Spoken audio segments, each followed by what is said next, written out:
మన ప్రభు అయిన యేసుక్రీస్తు వారి ప్రశస్తమైన నామమున చేరి వచ్చినటువంటి పరిశుద్ధులందరికీ, స్థానిక సంఘంలో బాధ్యత గల వారందరికీ నిండు మనసుతో మీ అందరికీ వందనాలు తెలియజేస్తూ ఉన్నాను. ఈ సంఘంతో చాలా సంవత్సరాల కాలంగా పరిచయాలు ఉన్నాయి. కర్నూలు పట్టణంలో క్రిస్టియన్ అసెంబ్లీ, లక్ష్మీనగర్ అసెంబ్లీలో నేను సహవాసం చేస్తున్నప్పుడు పెద్దలు దేవదానం అంకుల్ గారు ఉన్నప్పుడు ఆయన కొంతమందిని వాక్య పరిచయ నిమిత్తమై చుట్టుపక్కల ఉన్నటువంటి సంఘాలకు దేవుని యొక్క వాక్య పరిచయ నిమిత్తమై అప్పుడప్పుడు కొంతమందిని ఆయన పంపించేవాడు. అందులో భాగంగా అంకుల్ గారు నన్ను కూడా ఆయా సంఘాలకు ప్రేమతో పంపించేవాడు.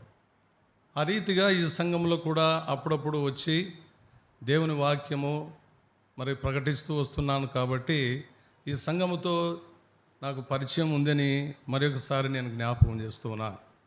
మంచిది, సమయము మనకు తక్కువగా ఉండుటను బట్టి మనము వాక్య ధ్యానంలోనికి వెళ్దాం. మంచిది. ఈ సమయంలో నేను ఆంటీని చూశాను. ఇప్పుడు సత్యవతమ్మ ఆంటీ ఈ సమయంలో ఈ దినం ఇక్కడ ఉండుట చాలా సంతోషము. వందనాలు ఆంటీ, చాలా కాలం తర్వాత మిమ్మల్ని చూడటం జరిగింది, సంతోషం. మంచిది. మనం ధ్యానం నిమిత్తమై వాక్యమును మనం జ్ఞాపకం చేసుకుందాం. పరిశుద్ధ గ్రంథంలో నుండి, కీర్తనల గ్రంథంలో నుండి ఒక మాటలో నుండి మనము ఒక వాక్య భాగమును మనం జ్ఞాపకం చేసుకుందాం.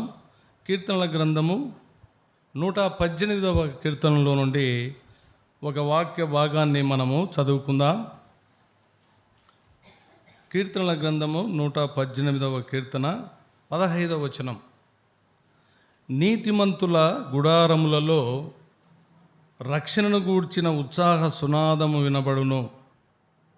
యెహోవా దక్షిణ హస్తము సాహస కార్యములను చేయును. మరొకసారి నేను చదువుతూ ఉన్నాను. నీతిమంతుల గుడారములలో రక్షణను గూర్చిన ఉత్సాహ సునాదము వినబడును. యెహోవా దక్షిణ హస్తము సాహస కార్యములను చేయును. చిన్న ప్రార్థన చేసుకుందాం. దయగల మా తండ్రి, కృపగల దేవ, మీకు స్తోత్రములు. మా రక్షణకు కారణభూతుడవైన ప్రభువా, మీకు వందనములు, స్తోత్రములు చెల్లిస్తున్నాం. మీ కృపచేత మా బ్రతుకులలో మీరిచ్చిన రక్షణను బట్టి మిమ్మల్ని ఎంతగానో స్తుతించబద్దులమైన ప్రభువా, మా బ్రతుకులలో, మా జీవితములలో ఇటువంటి శ్రేష్టమైన జీవితాలు కేవలం మీ కృప, మీ దయా దాక్షిణ్యములను బట్టి అనుగ్రహించిన ఈ గొప్ప భాగ్యమును బట్టి స్తోత్రం చెల్లిస్తున్నాం. ఇదిగో మా తండ్రి, మీ పక్షముగా నిలవబడి మీ వాక్యమును తండ్రి ప్రకటించుట కొరకై నిలబడి ఉంటుండగా ప్రభువా, నన్ను మరుగుపరచండి. మీ శిలువ చాటున చేరువచ్చిన మీ ప్రజలతో, నాతో, మా అందరితో ప్రభువా, మీరే మీ మెల్లని స్వరము చేత మాట్లాడి మాకు ఎట్టి వాక్యం అవసరమై ఉంటున్నదో, ఏ ఏ విషయాలు మాకు అవసరమై ఉంటున్నాయో ఆ రీతిగా మీరు మాతో సవివరంగా మాట్లాడమని, మీ సహాయం మాకందరికీ అనుగ్రహించమని ప్రార్థిస్తున్నాం. మాకందరికీ వినే చెవులు అనుగ్రహించండి, గ్రహించే మనసును కూడా అనుగ్రహించమని ప్రార్థిస్తున్నాం. మంచి సమయం అనుకూలపరచండి. ప్రతి విధమైన ఆటంకములను క్రీస్తు యేసు నామములో బంధించి దానిని దూరపరచుమని ప్రార్థిస్తున్నాం. మమ్మల్ని మేము మీ చేతులకు అప్పగించుకుంటున్నాం. ప్రాముఖ్యముగా మీ పరిశుద్ధాత్మ శక్తి చేత నన్ను నింపి మీ ఆత్మవశములో మమ్మలను ఉంచుకొని మీరు మాట్లాడబోతుంటుండగా ప్రభువా, మీ వాక్యమును విని మేలు పొందినట్లుగా కృప చూపించుమని వేడుకుంటూ ఉన్నపాటున మమ్ములను, ముందున్న సమయాన్ని, ఈ వాక్య పరిచరణ అంతటినీ తండ్రి మీ చేతులకి అప్పగించుకుంటూ మీకే మహిమ, ఘనత, ప్రభావములు చెల్లిస్తూ ఈ కొద్దిపాటి ప్రార్థన, విన్నపములు, స్తుతి, ఆరాధన మా ప్రభువును మీ ప్రియకుమారుడు యేసుక్రీస్తు పేరట ప్రార్థించి వేడుకొనుచున్నాం మా తండ్రి. ఆమేన్. ప్రియమైనటువంటి వారలారా, మనము 118వ కీర్తనలో నుంచి 15వ వచన భాగాన్ని మనం చదువుకొని ఉన్నాం. నీతిమంతుల గుడారములలో రక్షణను గూర్చిన ఉత్సాహ సునాదము వినబడును, యెహోవా దక్షిణ హస్తము సాహస కార్యములను చేయును అనే మాటను మనం చూస్తున్నాం. ఈ కీర్తనాకారుడు మరి సుమారుగా కీర్తనల గ్రంథములో 150 కీర్తనలు ఇందులో ఉంటున్నాయి. ఈ విషయం మనం అందరం చక్కగా ఎరుగుదుము. అయితే కొన్ని కీర్తనలో హెడ్స్లో ఎవరు కీర్తన రాశారు, ఎవరు రచించారో ఆ గ్రంథకర్త పేర్లు కూడా ఉంటాయి. మరి ఇక్కడ ఉన్న కొన్ని కీర్తనల్లో ఎవరి చేత వ్రాయబడినట్లుగా కొన్ని చోట్ల లేదు. అలాగే 116, 117, 118, 119 కీర్తన, ఇలా కొన్ని కీర్తనలో ఎవరి చేత వ్రాయబడినట్లుగా లేదు. కానీ ఎవరి ఏమైనా దేవుని యొక్క భక్తులు పరిశుద్ధాత్మ ప్రేరణ చేత మరి వ్రాయబడినటువంటి లేఖనాలు కనుక ఈ కీర్తనకారుడు, ఈ గ్రంథ రచయిత లేదా ఈ కీర్తన రచయిత చెప్తున్న ప్రాముఖ్యమైన సారాంశమును మనం గమనించినట్లయితే శ్రద్ధగా మనం గ్రహిస్తాం. 15వ వచనంలో ఆయన మాట్లాడుతున్న మాట ఏమిటంటే, నీతిమంతుల గుడారములలో రక్షణను గూర్చిన ఉత్సాహ సునాదము వినబడును. నీతిమంతులు ఈ భాగంలో, ఈ వాక్యంలో సుమారుగా 6 మాటలు కనపడతాయి. అందులో ఏమిటంటే, నీతిమంతులు అనేది ఒకటి, గుడారములు అనే మాట కనపడుతూ ఉంది, రక్షణ అనే మాట కనపడుతూ ఉంది, ఉత్సాహ సునాదము అనే మాట, యెహోవా దక్షిణ హస్తము సాహస కార్యములు. యెహోవా దక్షిణ హస్తము సాహస కార్యములను చేయను. ఈ రీతిగా ఈ 15వ వచనములో 6 మాటలు ప్రాముఖ్యంగా మనం గమనిస్తున్నాం. మొదటగా మనం గమనించినట్లయితే నీతిమంతులు అనే మాటను చూస్తున్నాం. అయితే నీతిమంతుల గుడారములు అనే మాట మరొకటి దాన్ని యాడ్ చేసుకున్నట్లయితే గమనించినట్లయితే నీతిమంతుల గుడారములలో రక్షణను గూర్చిన సునాదము వినబడును అనే మాటను చూస్తాం. వినబడాలి, వినబడును, అది వినబడుతూనే ఉండాలి. సరే, మంచిది. అయితే దేవుని పరిశుద్ధ గ్రంథములో నీతిమంతులు అనే మాట కనపడుతూ ఉంది. అయితే ఇదే పరిశుద్ధ గ్రంథంలో నుండి నీతిమంతులు లేరని కూడా చెప్పబడతా ఉంది. ఈ నీతిమంతులు ఎట్టివారు, ఏ రీతిగా నీతిమంతులు చేయబడ్డారు, ఎవరు ఈ నీతిమంతులు, ఏ రీతిగా ఈ నీతిమంతులు వచ్చారు లోకంలో అని మనం గమనించినట్లయితే పరిశుద్ధ గ్రంథములో అపోస్తలుడైన పౌలు రోమీలకు రాసిన పత్రికలో ఆయన ఒక ప్రస్తావన చేస్తూ ఉన్నాడు. ఏమిటి ఆ మాట అంటే, మనమందరము చాలామంది ఎరిగినటువంటి వారు ఉన్నారు.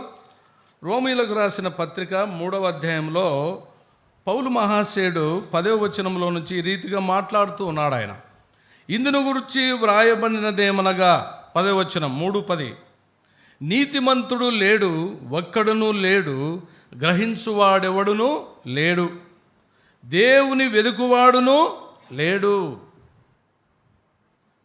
గ్రంథము చాలా స్పష్టంగా మాట్లాడుతూ ఉంది. లోకములో లేదా భూమి మీద, ప్రపంచంలో దేవుని పరిశుద్ధ గ్రంథములో దేవుడే ప్రకటిస్తున్న మాట ఏమిటంటే, నీతిమంతుడు లేడు అనే మాటను చూస్తున్నాం. ఒక్కడును లేడు. మరి ఎలాగూ నీతిమంతులు వచ్చారు? నీతిమంతుల గుడారములలో ఏముండాలి? రక్షణ గూర్చిన సునాద గీతము వినపడుతూ ఉండాలని మాట్లాడుతుంది. అయితే ఇదే గ్రంథములో నీతిమంతుడు లేడు, ఒక్కడును లేడు, గ్రహించువాడును లేడు, తర్వాత దేవుని వెదుకువాడును లేడు.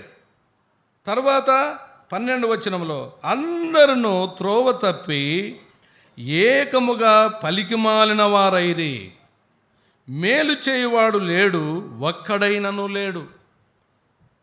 వారి గొంతుగా తెరచిన సమాధి తమ నాలుకతో మోసము చేయుదురు, వారి పెదవుల క్రింద సర్పవిషము ఉన్నది, వారి నోటి నిండా శపించుటయు పగయు ఉన్నవి, రక్తము చిందించుటకు వారి పాదములు పరిగెత్తుచున్నవి. నాశనమును కష్టమును వారి మార్గములలో ఉన్నవి, శాంతి మార్గము వారు ఎరుగరు. వారి కన్నుల ఎదుట దేవుని భయము లేదు. దేవుని భయము లేదు, వారి కన్నుల ఎదుట శాంతి మార్గము లేదు.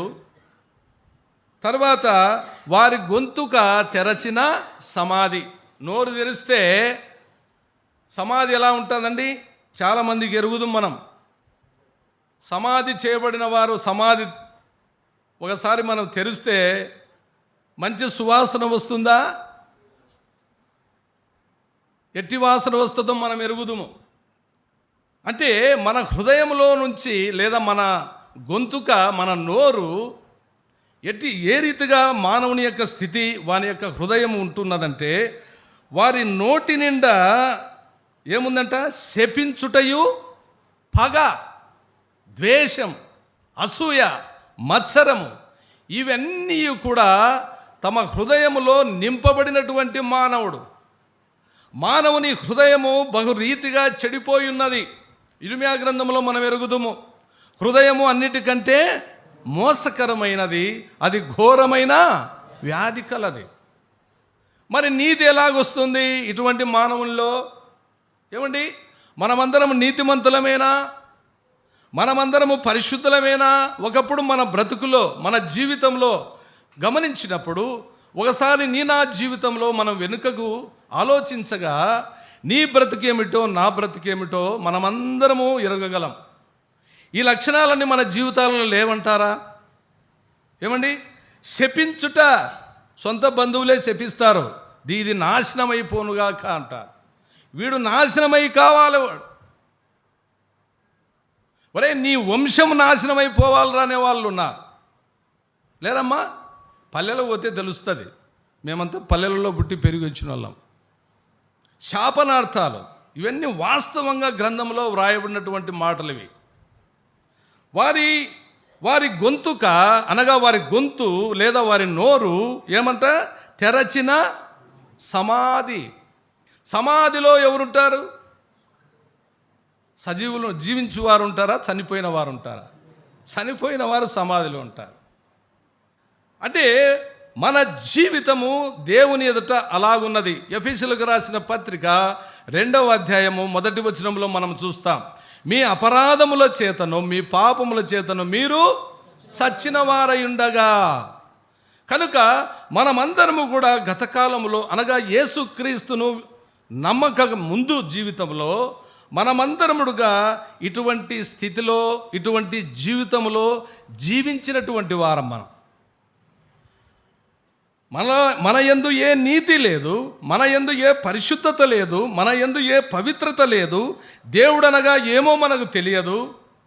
దేవుడు అనే మాట కూడా చాలామంది ఎదిగిన వారుగా లేరు. అసలు దేవుడు ఎక్కడున్నాడు? నిజముగా దేవుడు ఉన్నాడా? ఎదురు ప్రశ్నించేవారు ఉన్నారు. అందుకే ఆయన అంటున్నారు, దేవుని వెదుకువాడును లేడు అంటూ అందరూ త్రోవ తప్పి ఏకముగా పనికి మాలిన వారు ఐరి. All are fools. ఇంగ్లీష్ బైబిల్లో చూస్తే మనమందరముడుగా ఫూలిష్ ఫెలోస్. మనం దేవుడు లేడని చెప్పడం. దేవుడు లేడనేవాడు ఎవడంటే తెలిసిన కీర్తన గ్రంథంలో ఉంది, వారు భక్తిహీనులంట. దేవుడు లేడు అని చెప్పువాడు ఎవరంటే వారు భక్తిహీనులు. దేవుడు అనగా వారికి తెలియదు, దేవుని భయం వారికి తెలియదు, దేవుడు అంటే కూడా ఏమిటో వారికి తెలియదు. కనుక ఇటువంటి జీవితం గల వారిలో కలిగినటువంటి వారిలో ఏం చెప్తున్నాడు దేవుడు? చాలా స్పష్టముగా ఆ పై వచనం చూడండి, ఇక్కడే 9వ వచనంలో, అలాగైనా ఏమందుము, మేము వారికంటే శ్రేష్ఠులమా తక్కువ వారమా? ఎంత మాత్రమును కాము. యూదులేమి గిరీసు దేశస్థులేమి అందరూ పాపములకు లోనై ఉన్నారని ఇంతకుముందు దోషారోపణ చేయుచున్నాము. పాపము చేయుటలో దేవుని ప్రజలైన ఇజ్రాయేలీలలో కూడా ఏముందంట? పాపముంది. వారు దేవుని ప్రజలు. ఎవరు? ఇజ్రాయేలీలు. వారు వాగ్దాన జనాంగము వారు. అయినను పరిశుద్ధుడైన దేవుని యొక్క వాగ్దానము చేత ఎంచుకోబడినటువంటి ప్రజలలో ఏమున్నాయంట? అసహ్యమైన కార్యాలు, పాప కార్యములు, అనీతి క్రియలు జరిగించువారుగా, దేవుని నొప్పించేవారుగా ఇజ్రాయేలు ప్రజలలో వారు ఉంటున్నట్లుగా మనం చూస్తున్నాం. అందుకే ఆయన అంటున్నాడు, పౌలు భక్తుడు అంటున్న మాట ఏమిటంటే, యూదులేమి గ్రీసు దేశస్థులేమి. యూదులనగా దేవుని వాగ్దాన ప్రజలు, గ్రీసు దేశస్థులు అంటే ఎవరండి? ఇజ్రాయేలు ప్రజలు కాని వారందరూ కూడా గ్రీసు అంటే అన్య జనాంగమైన మనమందరం కూడా గ్రీసు దేశస్థుల పట్టికలో ఉన్నటువంటి వారు. కాబట్టి వారేమి వీరేమి అనగా ఇజ్రాయేలు ప్రజలైనా లేదా యూదులైనా లేదా అన్య జనాంగమైన ప్రతి మనుషులలో ఏ భేదమును లేదు. అక్కడ చూడండి 23వ వచనంలో 3:23, ఏ భేదమును లేదు, అందరూ పాపము చేసి దేవుడు అనుగ్రహించు మహిమను పొందలేక పోవుచున్నారు. కనుక యూదులైనను ఇజ్రాయేలీలైనను ఇతర ప్రజలైనను లేదా ఈ భూప్రపంచంలో ఉన్న సమస్త ఖండములలో ఉన్న ప్రజలందరూ కూడా దేవుని ఎదుట ఎలాగున్నారంటే ఏ భేదము లేదు, అందరూ పాపము చేసి దేవుడు అనుగ్రహించు మహిమను పొందలేకపోతున్నారు. కాబట్టి నీతిమంతులు ఎలాగవుతున్నారు? అందరిలో పాపం ఉంది, అందరిలో అపవిత్రత ఉంది. మరి నీతిమంతుడు ఒక్కడును లేడనే మాట మనం గ్రహిస్తున్నాం. కనుక నీతిమంతులుగా ఎలాగో చేయబడుతున్నారంటే, నేను తర్వాత అక్కడికి వస్తాను. మరి యెషయా గ్రంథంలో 45వ అధ్యాయంలో మనం గమనించినట్లయితే మొదటగా నీతిమంతుడు ఎవరు? నీతిమంతుడు ఎవరంటే దేవుడే నీతిమంతుడు. మొదటగా యెషయా గ్రంథం 45వ అధ్యాయంలో 21వ వచనంలో కింది భాగంలో చూస్తే, యెహోవానగు నేనే కదా, నేను తప్ప వేరొక దేవుడు లేడు, నేను నీతిపరుడునగు దేవుడను, రక్షించువాడను నేనే, నేను తప్ప మరి ఏ దేవుడును లేడు. నేను తప్ప వేరొక దేవుడు లేడు, నేనే దేవుడను, నేనే సృష్టికర్తను, నేనే పరిశుద్ధుడైన దేవుడను, నేను నీతిపరుడునగు దేవుడనని దేవుడే ప్రకటిస్తున్నాడు. కాబట్టి నీతిమంతుడు అంటే ఎవరంటే మొదట దేవాది దేవుడు, ఆయన నీతిపరుడగు దేవుడు. ఆ తరువాతే తక్కినవారు. మరి ఒక చోట కూడా కీర్తనలో కూడా దేవుడు తన నీతిని గూర్చి ప్రకటించుకున్న మాటను జ్ఞాపకం చేసుకున్నట్లయితే, కీర్తన గ్రంథం 11వ కీర్తనలో మరి ఒక చోట అదే మాట కనపడుతుంది.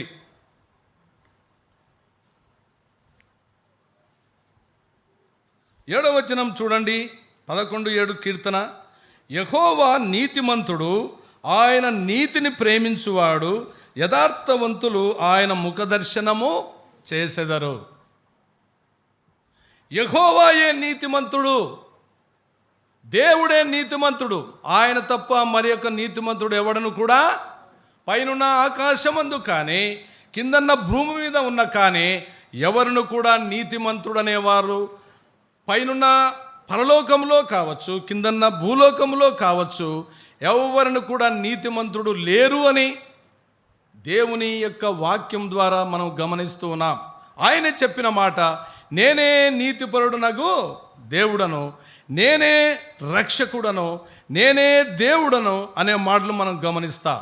కనుక ఆయనంట 5వ వచనంలో అదే కీర్తన 11వ కీర్తనలో, యెహోవా నీతిమంతులను పరిశీలించును, దుష్టులను బలాత్కారాసక్తులను ఆయనకు అసహ్యులు. దేవుడు నీతిని లేదా అనీతిని ద్వేషించేవాడు. ఆయన అపవిత్రులను ఆయన ద్వేషించేవాడు. పాపులు, గర్విష్ఠులు, గర్వాంధులను దేవుడు ఇష్టపడేవాడు కాదు. ఆయన చెప్తున్న మాట లేఖనమును ఆధారం చేసుకుని మనము గ్రహిస్తున్నాం. దుష్టులను బలాత్కారాసక్తులను ఆయనకు ఏమంట అసహ్యులు, అసహ్యం. హేట్ అనే పదం చూస్తాం ఇంగ్లీష్లో. కనుక నీతిమంతుడు ఎక్కడా, నీతిమంతురాలు ఎక్కడా? పాపము చేసే విషయంలో పిల్లలేమి పెద్దలేమి, పురుషులేమి స్త్రీలేమి, అందరూ కూడా పాపము చేసే విషయంలో ఏ భేదమును లేదు. అందరూ పాపమును చేసి దేవుడు అనుగ్రహించు మహిమను పొందుటకు ఏమై ఉన్నారంట? కోల్పోతున్నారు. ఆ స్థితిని కోల్పోయిన వారముగా మన స్థితిని మనం గమనిస్తున్నాం. సరే, మరి ఒక మాట, కనుక మొదటగా మనం చూసినప్పుడు దేవుడే నీతిమంతుడు అని ఈ వాక్యాల ద్వారా మనం గమనిస్తున్నాం. 25 గమనించండి, వచనం 45వ యెషయా గ్రంథం 45వ అధ్యాయము 25వ వచనంలో, యెహోవా యందే ఇజ్రాయేలు సంతతి వారందరూ నీతిమంతులుగా ఎంచబడిన వారై అతిశయపడుదురు. మనుష్యులు లేదా నరులు నీతిమంతులుగా ఎవరి ద్వారా చేయబడుతున్నారండి? దేవుని చేతనే నీతిమంతులుగా చేయబడుతున్నారు. ఇజ్రాయేలు సంతతి వారందరూ కూడా యెహోవా యందే ఇజ్రాయేలీయులు వారందరూ కూడా ఏమంట? నీతిమంతులుగా ఎంచబడిన వారై వారు అతిశయపడుతున్నారు. మేము దేవుని ప్రజలం, మేము దేవుని వారసులము, మా దేవుడు నీతిమంతుడైన వాడు, మా దేవుడు పరిశుద్ధుడైన వాడు, ఆయన మహోన్నతుడు, ఆయన మహిమా ప్రభావములు కలిగిన దేవుడు, ఆ దేవుని ప్రజలం మేము కూడా దేవుని ప్రజలము, దేవుని వారసులమని వారు చెప్పుకుంటూ అతిశయపడుతున్న విధానాన్ని మనము ఈ లేఖనం ద్వారా గ్రహిస్తున్నాం. అలాగైతే ఇజ్రాయేల్ యొక్క ప్రజలు ప్రభు అయిన యేసుక్రీస్తునందు దేవుని ద్వారా, యెహోవా దేవుని ద్వారా వారు నీతిమంతులుగా తీర్చబడిన వారుగా కనపడుతూ ఉన్నారు. ఎలాగూ మనం చూస్తాం. ఆదికాండంలో అబ్రహాం ఏమైంది? 15వ అధ్యాయము అక్కడ మనం గమనించినట్లయితే, అబ్రహాము దేవుని నమ్మెను, అది అతనికి నీతిగా ఎంచబడను. అబ్రహాము ఎలాగూ నీతిమంతుడుగా చేయబడ్డాడు? ఎలాగూ ఆయన నీతిమంతుడుగా చేయబడ్డాడంటే దేవుని నమ్ముట ద్వారా. కాబట్టి అబ్రహాము దేవుని నమ్మాడు, అది అతనికి నీతిగా ఎంచబడింది. ఆయన నీతిమంతుడుగా, దేవుని చేతనే ఆయన నీతిమంతుడుగా చేయబడిన వాడుగా కనబడుతున్నాడు. కాబట్టి నమ్ముట నీ వలనైతే సమస్తమును సాధ్యమే. నమ్ముట వలన యెహోవాను నమ్ముకున్నవాడు ధన్యుడు, యెహోవాను నమ్మినవాడు ఆశీర్వాదమునకు పాత్రుడు. సకల దుర్నీతి నుండి వాడు విమోచింపబడతాడు, సకల పాపము నుండి శుద్ధి చేయబడతాడు. అట్టివాడే నీతిపరుడు, అట్టివాడే నీతిమంతురాలు. కనుక దేవుడు మనందరికీ ముంగుర్తుగా ఎవరున్నారంటే అబ్రహాము జీవితము మనందరికీ కనపడుతుంది మన ఎదుట. ఆయన నమ్మిన విధముగానే ఆయన దేవుని నమ్మెను, అది అతనికి నీతిగా ఎంచబడింది. దేవుడు మరి యొక్క నీతిమంతుణ్ణి ఆయనే చెప్తున్నాడు ఆ కాలంలో. ఎక్కడ? ఆదికాండం 6వ అధ్యాయంలో మనం అందరం ఎరుగుదుము. ఎవరిని గురించి చెప్పాడు? ఈ తరము వారిలో నోవహును గురించి. వెరీ గుడ్ అమ్మా. ఈ తరము వారిలో నీవు నా ఎదుట నీతిమంతుడవుగా ఉన్నావు. 6వ అధ్యాయంలోకి వచ్చేసరికి జనులు ఏమైపోయారు? అందరూ భ్రష్టులైపోయారు. ఈ తరము వారిలో నీ ఒక్కడవే నా ఎదుట నీతిమంతుడుగా అగుపడుచున్నాడు. మరి మిగతా వారికి అంతా ఏమైంది? ఒక్క మనిషి, ఒక్కడా నీతిమంతుడు. ఇది నీవు నేను చెప్తున్న మాట కాదు, దేవుడే చెప్తున్న మాట. ఈ గుంపులో నువ్వు ఒక్కదానివి అమ్మా నీతిమంతురాలు అన్నామనుకో, దీన్ని బట్టి మనం ఏమనుకోవాలి?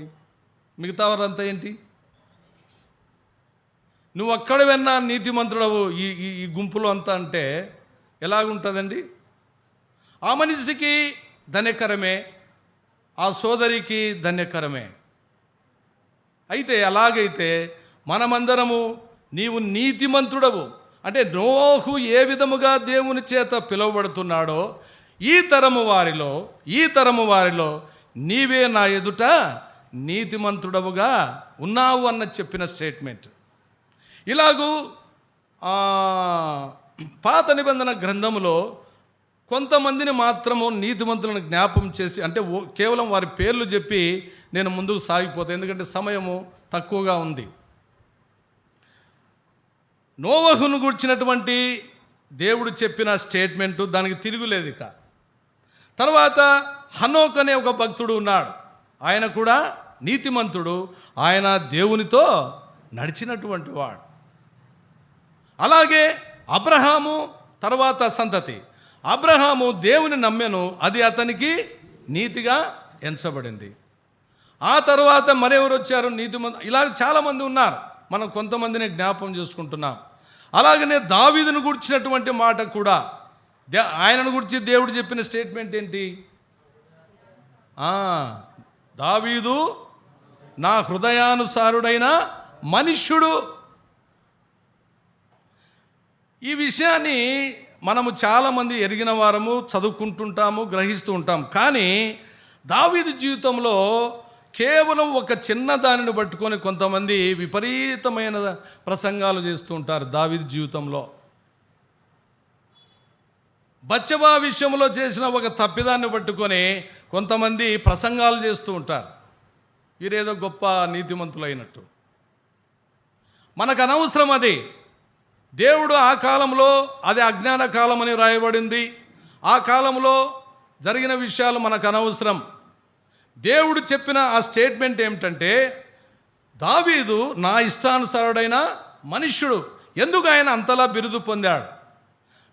దావీదులో ఒక మంచి సుగుణం ఉంది. ఏమిటంటే, ఆ చేసిన ఒక తప్పిదం విషయంలో కృంగిపోయాడు ఆయన.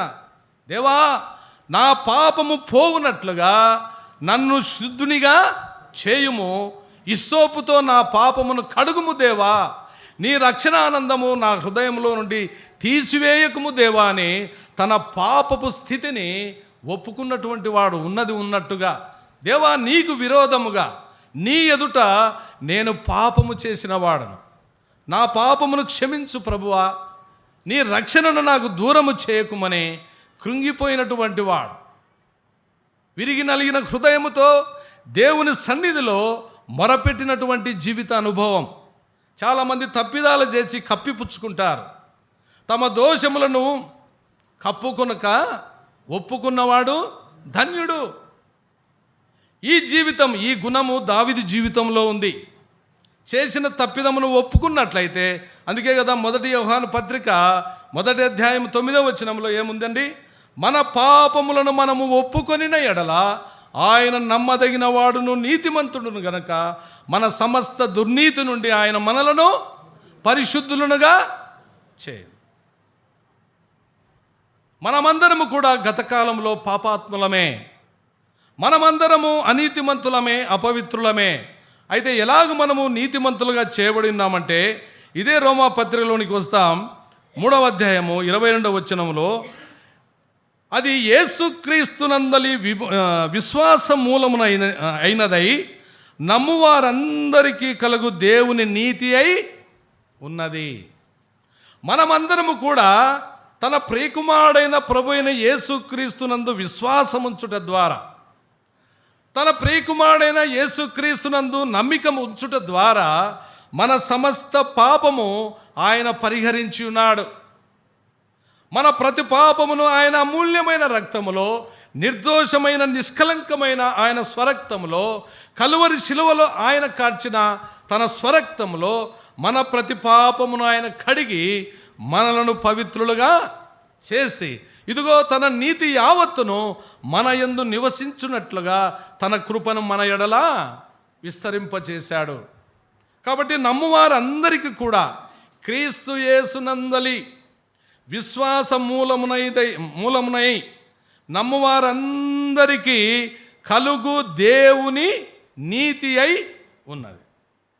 అమ్మా, ఇక్కడ మనము చేరిన వారి గుంపులో మనమందరము యేసుక్రీస్తునందు విశ్వాసం ఉంచుట ద్వారానే మనము ఇప్పుడు నీతిమంతులముగా చేయబడి ఉన్నాం. అలాగైతే ఇప్పుడు మనం నీతిమంతులమా అనీతిమంతులమా? ఏమా మనమందరము నీతిమంతులమా అనీతిమంతులమా? దేవుని మహాకృపను బట్టి తన ప్రియకుమారుడైన ప్రభు అయిన యేసుక్రీస్తు యొక్క రక్తములో ప్రతి పాపమును శుద్ధి చేసుకున్నవాడు వాడు నీతిమంతుడే. ఎందుకు? నీతిమంతుని రక్తములో నువ్వు కడగబడి ఉన్నావు. నీతిమంతుని రక్తములో నువ్వు శుద్ధి చేయబడి ఉన్నావు. నీతిమంతుని రక్తము ద్వారా నీ పాప పరిహారము చేయబడింది. కనుక మనమందరము కూడా దేవుని యొక్క మహాకృపను బట్టి, ఆయన ప్రేమను బట్టి, ఆయన దయా దాక్షిణ్యములను బట్టి, యేసుక్రీస్తునందలి విశ్వాసము ద్వారా, యేసుక్రీస్తును నమ్ముకునుట ద్వారా మనమందరము కూడా ఇప్పుడు ఏమై ఉన్నామంటే మనమందరము దేవుని యొక్క నీతికి వారసులమయ్యాము. మనమందరము దేవుని ప్రజలమయ్యాము. మనమందరము పవిత్రులమయ్యాము. మనమందరము పరలోక పౌరులముగా చేయబడి ఉన్నాం.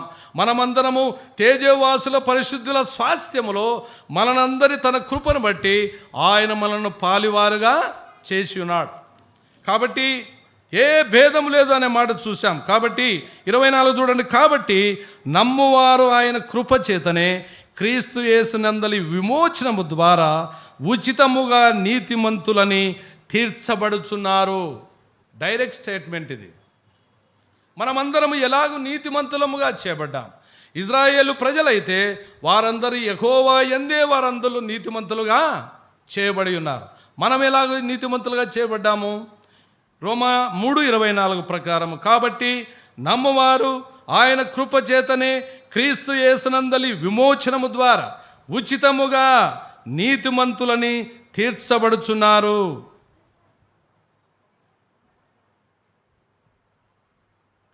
తర్వాత 26 చివరి భాగంలో చూడండి. అదే అధ్యాయంలో తాను నీతిమంతుడును యేసునందు విశ్వాసము గల వానిని నీతిమంతునిగా తీర్చువాడునై ఉండుటకు ఆయన అలాగు చేసెను.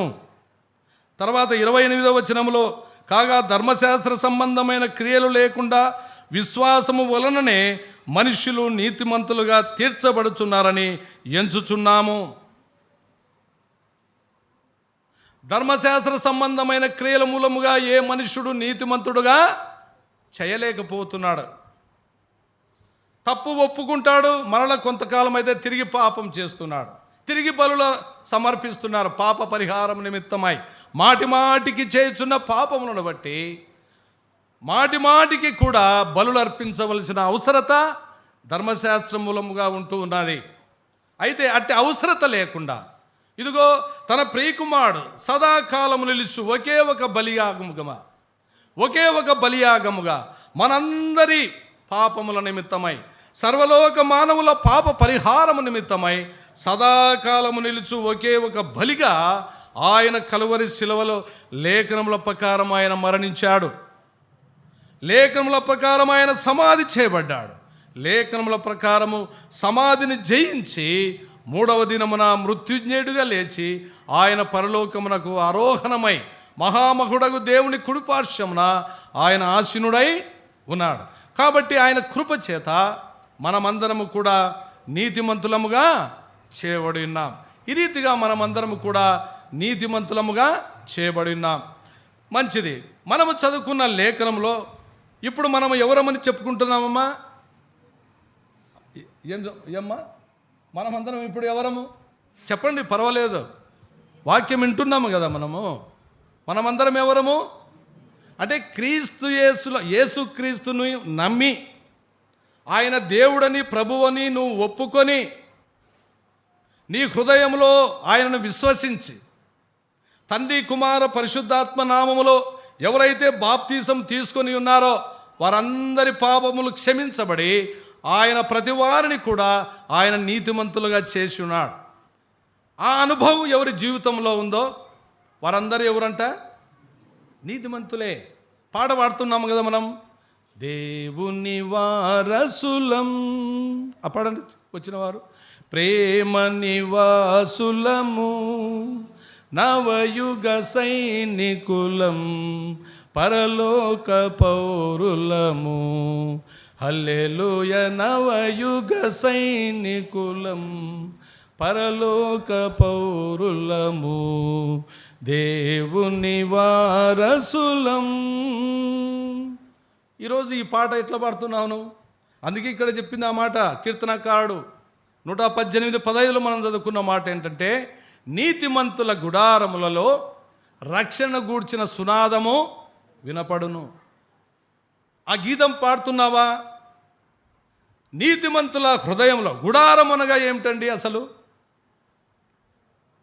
గుడారం అనగా ఇంగ్లీష్లో కొన్ని చోట్ల టెంట్ అనే వ్రాయబడింది. టెంట్లు వేస్తారు కదా, టెంట్, అది ఒక గుడారం. లేదా అందరికీ సులువుగా అర్థమయ్యే రీతిలో చెప్పాలంటే ఇల్లు, మనం నివాసం చేసే ఇల్లు. నీతిమంతుల ఇళ్లల్లో ఇంకా ఆత్మీయంగా చెప్పుకోవాలంటే నీతిమంతుని యొక్క హృదయం అనే నీ గుడారంలో ఎట్టి పాటలు ఉండాలంటే దేవునికి చేయబడు స్తుతి స్తోత్ర గానములు, సునాద గీతములు, రక్షణ గీతములు నీ నా నోట, నీ నా హృదయంలో ఉండాలని దేవుని వాక్యం ద్వారా మనము గమనిస్తూ ఉన్నాం.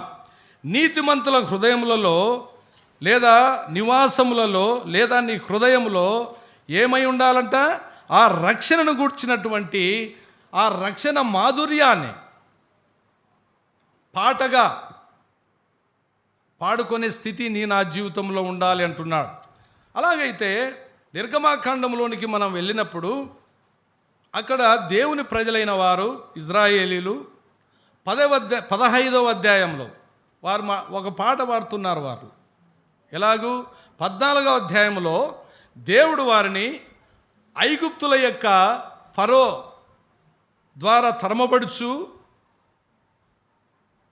ఒక గొప్ప ప్రమాదంలో ఉన్నప్పుడు దేవుడు వారిని ఎంత అద్భుతంగా రక్షించాడు.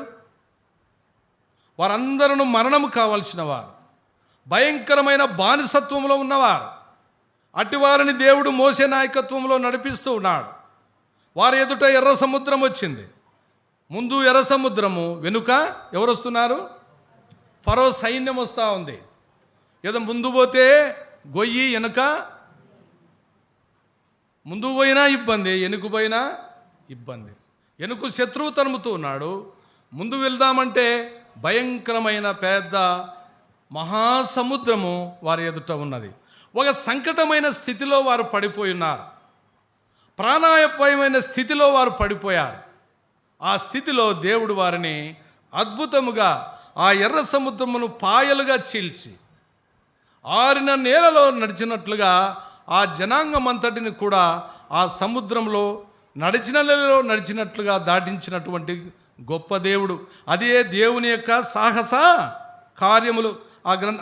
ఆ వచనంలో చూడండి, యెహోవా దక్షిణ హస్తము సాహస కార్యములను చేయను. ఆడ చెయ్యి ఎత్తింది ఎవరు? మోసే చెయ్యి ఎత్తే పాయలవుతుందా? అక్కడ ఆ చెయ్యి ఎత్తినవాడు ఆయన ఊరికి మన ఎదుట ఒక సాదృశ్యంగా కనపడుతున్నాడు మోసే. అక్కడ చెయ్యి ఎత్తించినవాడు ఎవరు? దేవుడు లేపాడు ఆయన హస్తాన్ని. దేవుని యొక్క హస్తమే ఆ సముద్రమును చీల్చివేయబడినట్లుగా మనం చూస్తున్నాం. ఆయన కుడి హస్తం, దక్షిణ హస్తం అంటే ఇంగ్లీష్ బైబిల్లోకి వెళ్తే మనము the right hand of the God అని ఉంటుంది. అంటే మన కుడి హస్తం. దక్షిణ హస్తం అంటే దేవుని యొక్క కుడి హస్తము. అది బలమైన హస్తము, అది సాహస కార్యములు చేసే హస్తము. ఆయన హస్తములో నిత్య సుఖములు, నిత్య స్వస్థతలు కలిగినటువంటి హస్తము. ఆ హస్తం సామాన్యమైన హస్తం కాదు. అది ఆశ్చర్య కార్యములు చేసే దేవుని యొక్క కుడి హస్తం. ఆయనను ముట్టిన వారు స్వస్థపరచబడ్డారు, ఆయన తాకిన వారు కూడా స్వస్థపరచబడ్డారు. లాజరు లేచి రమ్మని ఆయన చేయి చాపి చెప్పగా సమాధిలో ఉన్న లాజరు ఏమైపోయాడు? ఇది సాహస కార్యమా, అద్భుత కార్యమా కాదా? దేవుని యొక్క అద్భుత కార్యములు గ్రంథములో అనేకములు ఉన్నాయి. సమయానుకూలంగా మనం అన్ని వివరించుకోలేం.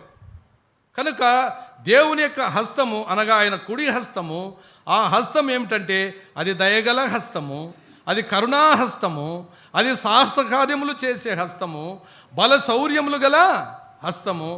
ఆ హస్తము ఎన్నో గొప్ప కార్యములు జరిగించినటువంటి దేవుని యొక్క కుడి హస్తము. కనుక యెహోవా దక్షిణ హస్తము సాహస కార్యములను చేయదు. సరే, గుడారం.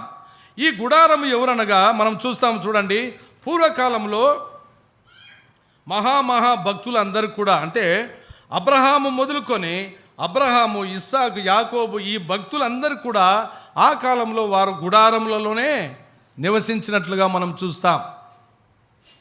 ఎందుకు వారు గుడారాలలో నివసించారు? మానవులు లేదా నరులు భూమి మీద ఎవరము కూడా మనము స్థిరులము కాము. నేడైతే ప్రజలు గొప్ప గొప్ప భవనాలు కట్టుకుంటున్నారు. విస్తారమైన సంపద ఆ ఇంటి మీద కుమ్మరిస్తున్నారు. ఇదే స్థిరమని నమ్మకు. ఆ పాటలో వాడతాం మనం. ఎప్పుడు వాడతాం ఈ పాట? తీసుకోపోయేప్పుడు. స్థిరమని నమ్మకు. ఎప్పుడు ఆ పాట పాడుతున్నాం మనం? తీసుకుపోయేప్పుడు. మరి నువ్వు సంపాదించుకునేదంతా ఏమైపోయా? మరి 2 కోట్లు, 3 కోట్లు, 4 కోట్లు ఎందుకు కడుతున్నామో అర్థమే కావడంలా. ఒకప్పుడు కొట్టాలలో బ్రతికిన వారం. నా జీవితం కొట్టంలోనే బ్రతికాం. మేము కొట్టంలోనే చదువుకున్నాం. ఇది యథార్థం. దీపం పెట్టుకొని చదువుకున్నాం. మేము కరెంటు కూడా లేదు. మేము 10th క్లాస్కి వచ్చేంత వరకు కూడా మా ఊర్లో ఆలగడ్డ తాలూకా చిన్నవంగలి గ్రామం మాది. కరెంటు రాలే. 77 వరకు మా ఊరికి కరెంటు లేదు. చిన్న బుడ్డి, కిరసనాల బుడ్డి పోసి దానికి ఒత్తి పెట్టుకొని ఆ పెద్ద వెలుగు రాదు. అది ఆ వెలుగులో కూర్చొని చదివినటువంటి పరిస్థితులు. కొంతకాలం అయిన తర్వాత ఒక లాంతరు కొనుక్కొచ్చుకున్నాం. లాంతర్ అంటే కొంతమందికి తెలిసి ఉంటుంది. ఇప్పుడు పిల్లలకు లాంతర్ అంటే తెలుసో లేదో నాకు తెలియదు. దానికి మసి పట్టింటుంది. సాయంకాలం అయ్యేలకు దాన్ని రుద్దాల, బాగా కడగాల తేటగా. అప్పుడు మళ్ళీ దాన్ని పెట్టి వెలిగించుకుంటే ఆ వెలుతుల్లో కూర్చొని చదువుకున్నాం. ఆ బ్రతుకును ఒకసారి మనం గమనించుకోవాలి. From where you are. ఈనాటి స్థితిని చూసుకొని మనం విర్రబీగుటకు ఏమాత్రమునో వీలు లేదు. ఎక్కడి నుంచి వచ్చావు? దావీదు జీవిత అనుభవం ఏమిటండి? ఆయన ఎక్కడి నుంచి వచ్చాడు? ఎక్కడున్నాడు ఆయన? తండ్రికి కలిగిన కుమారులు వాళ్ళు ఎంతమంది అన్నదమ్ములు? 8 మంది కదా. 8 మందిలో ఆయన కడసాటివాడు. ఆయన ఎక్కడున్నాడు? ఆయన ప్రొఫెషన్ ఏమిటి తెలుసా? తండ్రి మందను అడవిలో, భయంకరమైన అడవిలో తండ్రి మందను మేపేవాడు. అక్కడ ఉన్నటువంటి వాణ్ణి దేవుడు ఎక్కడికి తీసుకొని వచ్చాడు? సింహాసనం మీద కూర్చోబెట్టాడు. ఇది దేవుని అద్భుతం యొక్క కార్యము కాదా? ఒకప్పుడు కొట్టములో బ్రతికిన వారం. సరైన తిండి ఉండేది కాదు. కొర్రన్నం తిని చచ్చినాం మేము. మా ఊరంతా కొర్రన్నము, గోవాకుతో పెట్టిన పప్పు లేదా గోవాకు కారం. ఇదే ఫుడ్ మాకు. ఎవరి ఇళ్ళలో చూసినా అదే. జొన్న సంగటి, కొర్రన్నం తినలేక జీవించిన బ్రతుకులవి. అవన్నీ జ్ఞాపం చేసుకున్నట్లయితే నిజంగా ఈనాడు ఈ స్థితిలో మనం బ్రతుకుతూ ఉన్నామంటే దేవుని యొక్క మహాకృప, ఆయన యొక్క కనికరం తప్ప మరి ఒకటి కాదు. ఈనాడు మనము కూడా మంచి ఇల్లు నిర్మించుకుంటున్నాం. లక్షలు పోస్తున్నాం, కోట్లు పెడుతున్నాం. ఇది నీకు స్థిరమా? ఎంతో విలువైన ఇల్లును నిర్మించుకుంటున్నాం మన కొరకు. అయితే ఆనాటి భక్తులు వాళ్ళు కేవలము గుడారములలో నివసించారు. అబ్రహాము గుడారంలో జీవించాడు. ఇస్సాకు గుడారంలో నివసించాడు. యాకోబు కూడా గుడారములలోనే నివసించారు. వారికి తెలుసు ఇది నిలువరమైన పట్టణం మనకి ఇక్కడ లేదు. హెబ్రీలకు రాసిన పత్రిక 11వ అధ్యాయంలో ఆ మాటను మనము జ్ఞాపం చేసుకుందాం. ఒకసారి వాక్యం మూలంగానే గ్రహిస్తాం. 11వ అధ్యాయము 9వ వచనం చూడండి. విశ్వాసమును బట్టి 11:9 హెబ్రీ. విశ్వాసమును బట్టి అతడును అతనితో ఆ వాగ్దానమునకు వారసులైన ఇస్సాకు, యాకోబు అనువారును గుడారములలో నివసించుచు అన్యుల దేశములో ఉన్నట్టుగా వాగ్దాత దేశములో పరవాసులైరి. ఏలయనగా 10వ వచనం, దేవుడు దేనికి శిల్పియు నిర్మాణకుడునై ఉన్నాడో పునాదులు గల పట్టణం కొరకు అబ్రహాము ఎదురు చూచుచుండెను. వారంతా ఎక్కడ నివసించారంట? గుడారములలో నివసించిన మహాభక్తులు. అబ్రహాముకు ఉన్నంత సంపద ఆ దినాలలో భూమి మీద ఎవరికి లేదు. మరి వాళ్ళు కట్టుకోవాలనుకుంటే పెద్ద పెద్ద కోటలు కట్టించిందిరేమో. వాళ్ళు కోటలలో పెద్ద పెద్ద భవంతులలో వారు జీవించినట్లుగా నివాసం చేసినట్లుగా లేదు. వారు గుడారములలో తమ జీవితాలు సాగించారు. కారణం ఏంటి? 10వ వచనం చూడండి, 11:10. ఏలయనగా దేవుడు దేనికి శిల్పియు నిర్మాణకుడునై ఉన్నాడో పునాదులు గల పట్టణము కొరకు అబ్రహాము ఎదురు చూచుచు. అది ఇదే హెబ్రీ పత్రిక 18వ అధ్యాయము 14వ వచనంలో చూడండి, నిలువరమైన పట్టణం మనకిక్కడ లేదు, కానీ ఉండబోచున్న దాని కోసం ఎదురు చూచుచున్నాము. మనం ఉండబోయే స్థలము, మనము ఉండబోయే నివాసము, దాని కొరకు ఎదురు చూసిన అబ్రహాం మనకు మాదిరిగా ఉన్నాడు. అబ్రహాము జీవితము నీకు నాకు మాదిరిగా ఉండాలి. ఆయన సంపన్నుడైండు కూడా ఆయన గుడారములలో నివసించెను. తన కుమారుడు ఇస్సాకు అదే గుడారములో జీవించాడు. ఆయన కుమారుడైన యాకోబు కూడా గుడారములలోనే నివసించారు. మనమేం నేర్పుతున్నామంటే, మనమేమో తండ్రి కొట్టంలో బతికాడు, ఆ వాని కుమారుడు కొట్టంలో. ఇప్పుడు ఏమవుతుందంటే రాబోయే మనమన్లకు కూడా పెద్ద భవంతులు కట్టాలని యోచన చేస్తున్నారు. ఇప్పుడు పిల్లలకు ఆస్తులు సమకూరుస్తున్న విధానాన్ని మనం చూస్తున్నాం నేటి లోకంలో. అయితే ఆనాటి భక్తులు ఈ రీతిగా వారు ఆలోచించలేదు. వారు ఉండబోయే ఆ పట్టణం కొరకు ఎదురు చూశారు. వాళ్ళు నిలవరమైన పట్టణము భూమి మీద నీకు నాకు లేదు, మనకు ఉండబోయే పట్టణము. ఆ పట్టణం ఏదంటే అది దేవుని చేత కట్టబడిన పట్టణము. దానికి పునాది వేసిన వాడు దేవుడే. అదే మనకు స్థిరమైనది, అదే మనకు నమ్మకమైనది. విశ్వాసులకు, దేవుని ప్రజలకు నిలవరమైన పట్టణం ఏదయ్యా అంటే మనందరి నివాసం, మనందరి గుడారము. అది పరలోకము, అది స్థిరమైనది, శాశ్వతమైనది. అది అక్కడ దుఃఖము లేదు, వేదన లేదు, మరి కన్నీటి బాష్ప బిందువులు కూడా లేవు. అది ఆకలి దప్పులు లేని రాజ్యం. అది మన రాజ్యం. It's a king of God. అది దేవుని రాజ్యము, దేవుని నివాసము, అది పరలోకం. నేను నమ్మిన దేవుడు ఎవరు మనకు? ప్రభు అయిన యేసుక్రీస్తు వారు. ఇప్పుడు పరలోకంలో ప్రభు అయిన యేసుక్రీస్తు వారు ఎక్కడున్నారు? నేను నమ్మిన దేవుడు, మన రక్షకుడు, మన విమోచకుడు, ఆయన భూమి మీద ఎంతకాలం జీవించాడండి? కేవలము 33.5 సంవత్సరాలు మాత్రమే భూమి మీద మన ప్రభువు జీవించాడు. ఆయన అనుకుంటే ఎన్ని వందల సంవత్సరాలు బతకలేడా యేసుక్రీస్తు వారు? ఆదాము వందల సంవత్సరాలు వాళ్ళు జీవించారు. 930, 950, 965 ఒక ఆయన జీవించాడు. మరి యేసుక్రీస్తు వారు ఎందుకు 33.5 సంవత్సరం మాత్రమే జీవించాడు ఆయన?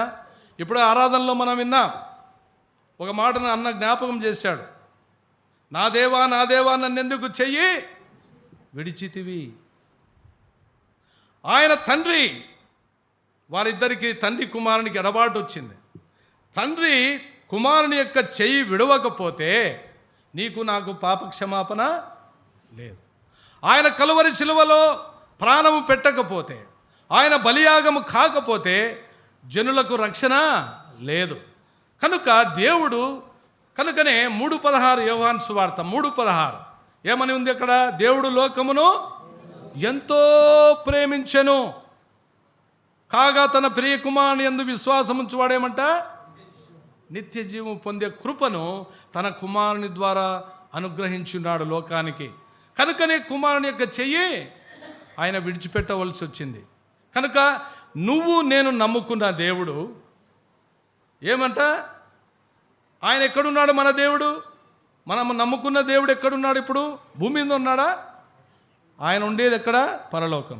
అలాగైతే మనమందరము దేవుని ప్రజలం, మనమందరము దేవుని పిల్లలం, మనమందరము నీతిమంతులైన వారం. నీవు నేను ఉండబోయే స్థలం ఏది? ఈ లోకం విడిస్తే పరలోకం మన నివాసం. అది స్థిరమైంది, శాశ్వతమైంది.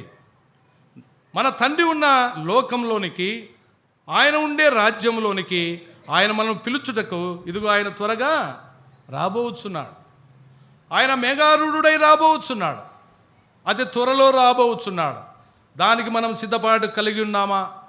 నా హృదయంలో ఆయన ఇచ్చిన రక్షణ సునాద గీతాలు వినపడుతున్నాయా? ఇదిగో వాళ్ళన్నారు, నిర్గమకాండం రక్షించినప్పుడు 15వ అధ్యాయంలోకి వచ్చేసరికి యెహోవా యుద్ధశూరుడు, యెహోవా విమోచన గానములు వారు పాడారు. దేవుని నామాన్ని శ్లాఘించారు. దేవుని యొక్క సాహస కార్యాలను శ్లాఘిస్తూ వారు విమోచన గీతములు, వారు పాటలు పాడారు. యేసుక్రీస్తు ద్వారా రక్షించిన నీవు నేను, మన నోట ఏముండాలంట? మన నోట కూడా ఆయన ఇచ్చిన రక్షణ జయగీతములు, ఉత్సాహ గీతములు, సునాద పాటలు నా హృదయంలో, నీ హృదయంలో ఆ పాటలు ఉండాలి. నీ ఇంటిలో కూడా ఆ పాటలు పాడుతూ మన జీవితాలు సాగించే వరము ఉండాలి. చివరిగా నేను ఒక లేఖనాన్ని జ్ఞాపకం చేసి మనము ఈ భాగాన్ని మనం ముగించుకుందాం.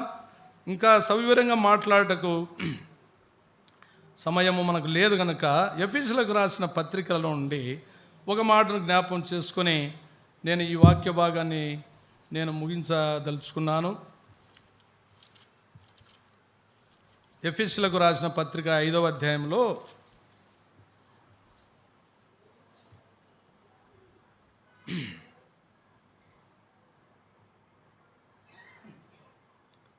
5:18-19 చదువుతున్నా. 18వ వచనంలో చివరి లైన్ చదువుతున్నాను. అయితే ఆత్మపూర్ణులై ఉండుడి అంటూ 19వ వచనంలో ఒకరినొకడు కీర్తనలతోనూ సంగీతములతోనూ ఆత్మ సంబంధమైన పాటలతోనూ హెచ్చరించుచు మీ హృదయములలో ప్రభువును గూర్చి పాడుచు కీర్తించుచు. మీ హృదయములలో, మీ హృదయం అనే గుడారములో ఏముండాలంట? కృతజ్ఞత గీతములు, కృతజ్ఞత స్తుతి గీతాలు, రక్షణ గీతాలు. ఆ పాటలు మన హృదయంలో ఉండాలి. ఏ పాటలు ఉన్నాయి మన హృదయంలో? నీ నోట నా నోట ఏ పాటలు మనం పాడుతున్నా? అయితే వాక్యం చెప్తున్నామంటే ఆత్మ సంబంధమైన పాటలతోనూ హెచ్చరించుచు. ఎవడైనా నీ సహోదరుడు వేరొక పాట, వేరొక నామము పాట ఏదైనా పాడుతున్నట్లయితే, సహోదరుడా, మనము ఈ పాటలు పాడుటకు వీలు లేదు. ఆ పాటలు పోయాయి. ఇప్పుడు ఏ పాటలు ఉండాలి? యేసుక్రీస్తు నామ సంకీర్తన భజన నీ నోట నా నోట ఉండాలి. యేసుక్రీస్తు నామము నీ నోట, ఆ పాటలు ఆయన నామమును హెచ్చించే పాట, ఆయన నామ సంకీర్తనం, ఆయన భజన, ఆయన పాటలే నీ నోట నా నోట ఉండాలి. మన గుడారములలో అనగా మనము నివసించేటటువంటి మన ఇళ్లల్లో కూడా దేవుని పాటలే మనము వినపడుతూ ఉండాలి. నీతిమంతుల గుడారములలో రక్షణను గూర్చిన సునాదము వినపడాలి. రక్షణ పాటలు. అందుకే మన కీర్తనల పుస్తకంలో కూడా పైన ఒక టైటిల్ పెట్టారు. ఏంది? రక్షణ సునాద గీతములు. ఈ పాటలే మన బ్రతుకులో ఉండాలి, మన జీవితంలో ఉండాలి, నీ హృదయంలో ఉండాలి, నీ ఇంట కూడా ఉండాలి. ఈ గుడారము బాహ్యంగా చెప్పుకున్నట్లయితే ఈ గుడారం మనకు శాశ్వతమైనది కాదు. ఈ గుడారంలో ఉన్నంతకాలం మనం మూలుగుతూ ఉన్నాం. 2వ కొరింథీ పత్రిక 5వ అధ్యాయంలో ఆ మాట ఉంది. ఈ గుడారంలో నివసించుచున్నంత కాలము మనం ఏమవుతున్నామంట? చూడండి, ఆ మాటను కూడా ఒకసారి జ్ఞాపకం చేద్దాం. 2 కొరింథీ 5వ అధ్యాయంలో చూడండి, చాలా చక్కని మాట. 5:1 ఏముందంటే, భూమి మీద మన గుడారమైన ఈ నివాసము శిథిలమైపోయినను, చేతి పని కాక దేవుని చేత కట్టబడినదియు నిత్యమైనదియునైన నివాసము పరలోకమందు మనకున్నదని ఎరుగుదుము. మనిషిని చేత కట్టబడినది అశాశ్వతమైంది, అది స్థిరమైంది కాదు. కొంతకాలం అయితేనే అది శిథిలమైపోతుంది, పాడుబడిపోతుంది. నువ్వు ఎంత చక్కగా కట్టుకున్న ఇల్లు అయినా ఒక 10 ఏళ్ళు 20 ఏళ్ళు 30 ఏళ్ళు అయిపోతానే ఇంటిని చూడండి, దాని వైభవం ఎలా ఉంటుందో. శిథిలమైపోతుంది, అది పాడైపోతుంది. అయితే దేవుడు కట్టిన నివాసం, దేవుని చేత కట్టబడినటువంటి నివాసం, అది ఏ పరలోకము, అదేమంట, చేతి పని కాక దేవుని చేత కట్టబడినదియు నిత్యమైనదియునైన నివాసము. It's a eternal house, it's a permanent house. నిత్యమైనదియునైన నివాసము మనకెక్కడుందంట, పరలోకమందు మనకున్నదని ఎరుగుదము. ఇది తెలుసుకోండి ప్రియులారా. ఆ సంఘంతో అపోస్తుడైన పౌలు జ్ఞాపకం చేస్తున్నాడు అక్కడున్న పరిశుద్ధులకు, అయ్యా, భూమి మీద ఉన్న మన గుడారం ఇది శిథిలమైపోయేది, ఇది నాశనమైపోయేది, ఇది స్థిరమైంది కాదు. ఇదిగో మన చేత కట్టబడినది కాకుండా దేవుని చేత కట్టబడినది, అది నిత్యమైనది, శాశ్వతమైనది నివాసము. అది మనకి ఎక్కడున్నదంటే, ఆయన చెప్తున్న మాట ఏమంటే, ఆ నివాసము ఎక్కడుంది అంటే మన కొరకు అది పరలోకంలో సిద్ధపరచబడి ఉన్నది. ఆ నివాసం మనకు శాశ్వతమైంది. అందుకే యోహాను సువార్త 14వ అధ్యాయంలో కూడా ప్రభు అంటాడు, ఇదిగో నేనుండు స్థలంలో మీరుండులాగన మరలా వచ్చి నేను మిమ్ములను తీసుకొని పోతానని చెప్పిన ప్రభు. కాబట్టి ఆయన ఉండే స్థలము, ఆయన ఉండే నివాసము అది పరలోకం. ఆ గుడారం పరలోకం. ఆ పరలోకంలోనికి ఒకనాడు నీవు నేను మనమందరము కూడా ఒకరి వెంట ఒకరము మనమందరం కూడా ఒకనాడు ఆ స్థలానికి వెళ్ళవలసిన వారమైన మన బంధువులు, మన స్నేహితులు, మన భర్తలు, మన తల్లులు, మన తండ్రులు, మన కుమారులు, మనము నిలవైన వారు, మన స్నేహితులు ఎంతోమంది మన కనుల ఎదుట ఒకరి వెంట ఒకరు గతించిపోవచ్చున్నారు. వారికంటే మనం గొప్పవారమా? వారికంటే మనం గొప్పవారమా? కాదు, ఏమాత్రమును గొప్పవారము కాదు. మనమందరం ఈ లోకంలో అస్థిరమైన వారము. నీ జీవితము ఏ పాటిది? అంతలో కనపడి అంతలో మాయమైపోవు ఆవిరి వంటిది కాదా? రేపేమి జరుగునో నీకు తెలియదు. నువ్వు అంతలో కనపడి అంతలో మాయమైపోయే ఆవిరి వంటి వాడవు. What is your life? What happen tomorrow you don't know అనే మాట చూస్తాం ఇంగ్లీష్లో. కాబట్టి రేపేమి జరుగుతుందో నీకు తెలియదు. ఎంతకాలం నువ్వు ఉంటావో నీకు తెలియదు, నాకు తెలియదు. ఇది స్థిరమైంది కాదు అని ఆయన జ్ఞాపకం చేస్తున్నాడు యాకోబు భక్తుడు. కాబట్టి నిలువరమైన గుడారము లేదా నిలువరమైన పట్టణము అది పరలోకం. విశ్వాసులకు ప్రభువైన యేసుక్రీస్తునందు విశ్వాసం ఉంచినటువంటి నీతిమంతులుగా చేయబడినటువంటి వారికి నివాసమైన నీతివంతమైన గుడారం ఎక్కడుందంటే, మన నివాసం, మన గృహము, మన ఇల్లు భూమి మీద కాదు, అది దేవుని యొక్క మనకున్నది, అది స్థిరపరచబడి ఉన్నది, అది మనకు ఏర్పరచబడి ఉన్నది. ఒకనాడు ఈ లోకం మనం వదిలితే ప్రభు కృపను బట్టి మనమందరం కూడా ఆ చేరబోయే పట్టణం కొరకు ఎదురు చూడాలి అంటే, ఆ పరలోకంలో నీవు నేను ప్రవేశించాలంటే నీ విశ్వాస జీవిత యాత్ర ఎలా కొనసాగించుకోమంటున్నాడు పౌలు? విశ్వాసమునకు కర్తయు దానిని కొనసాగించువాడైనా యేసుక్రీస్తు వైపు చూస్తూ గురి యొద్దకే పరిగెత్తునట్లుగా నీ నేత్రములు, నీ చూపు, నీ యొక్క స్థితి, నీ గమ్యము ఎవరిపైన ఉండాలి అంటే యేసుక్రీస్తునందు నీ గమ్యమై ఉండాలి. నీ గురి ప్రభు అయిన యేసుక్రీస్తు. నీ విశ్వాసం స్థిరపడాలంటే ప్రభు వైపు చూడు, మనుషుల వైపు చూడవద్దు. ఆఫ్ కోర్స్ కొంతమంది బలహీనులుగా నీ ఎదుట కనపడవచ్చు. బలహీనుని ఎందుకు చూస్తావు? నువ్వు బలహీనరాలను ఎందుకు చూస్తావు? బలవంతుడైన వాని ఎదుట వాని చూడండి. విశ్వాసంలో గట్టిగా ఉన్న వాని వైపు చూడండి. బలహీనుని వైపు చూస్తే నువ్వు బలహీనుడవు అయిపోతా. కనుక ప్రియులారా, ప్రియ సహోదరుడా, సహోదరి, మనమందరము లేఖనములో చదువుకొని వినినట్లుగా మనమందరము ప్రభు యొక్క మహాకృపను బట్టి మనమందరము నేడైతే నీతిమంతులముగా చేయబడి ఉన్నాం. క్రీస్తు యేసు మహాకృపను బట్టి. మన ప్రభువు మన రక్షకుడు ఆయన ఎక్కడున్నాడంటే ఆయన ఉండే స్థలం ఏది? పరలోకం. ఆయన ఉండేది పరలోకంలో ఉన్నాడు. ఒకనాడు మనమందరము కూడా స్థిరమైన పునాది గల పట్టణము, దేవుని చేత కట్టబడిన పట్టణము, ఆ గుడారము పరలోకము, మన తండ్రి అయిన దేవుడు ఎక్కడ ఉంటాడో తన పిల్లలైన మనం కూడా ఎక్కడుంటాం? తండ్రి ఎక్కడ ఉంటే అక్కడ పిల్లలు ఉంటారు, అంతేనా? కాబట్టి మన పరలోకపు తండ్రి పరలోకమందున్నాడు. కాబట్టి మనమందరము కూడా ఒకనాడు ఆ స్థిరమైన పునాది గల పట్టణమైన పరలోకానికి మనం కూడా ఉండబోతున్నాం. కాబట్టి ఆ స్థలములో ఉండునట్లుగా మనము విశ్వాసములో బలహీనపడిపోకుండా క్రీస్తు యేసు వైపు చూస్తూ నమ్మకముగా విశ్వాసముగా జీవించి ఏదైతే ప్రభు చిత్తమును బట్టి ఎప్పుడైతే ఆయన పిలుచుకుంటాడో ఆ తర్వాత మన గమ్యం ఏమిటంటే పరలోకమనే గురి కలిగి మన విశ్వాస జీవిత యాత్రలు కొనసాగించాలని దేవుని లేఖనం ద్వారా హెచ్చరింపబడుతున్నాం. ఈ చిన్న వర్తమానాన్ని మనందరి వెనుకల్లో దేవుడు బహుగా దీవించునుగాక, స్థిరపరచునుగాక. ఆమేన్. ఎవరైనా ప్రార్థన చేసి ముగిస్తాం. చివరి ప్రార్థన స్థానిక సంఘ సేవకులు ఇస్సాక్ గారు ప్రార్థన చేసి కూడికను ముగిస్తారు.